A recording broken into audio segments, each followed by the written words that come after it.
प्रणाम जो माने कि मरुबाली सृष्टि करते अमृतर मंदारी तेणु आज मोर कविता हरे राम हरे कृष्ण हरे कृष्ण तत्वर कहानी शुण मन देबारे मो भाई भौणी जप कले केही केबे हुए ना निर्मल लोक देखा निया भाव पकजे धार्मिक आचरण उच्चारण शुद्धि न आसिले अकारण हेब जेते ज्ञान बुद्धि थिले राम परी होई तुरे विदु सत्य पाल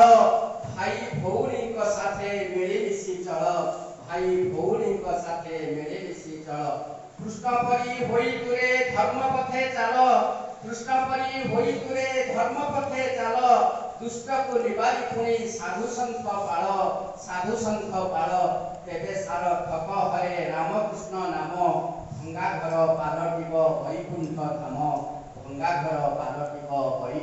धाम जय जगन्नाथ।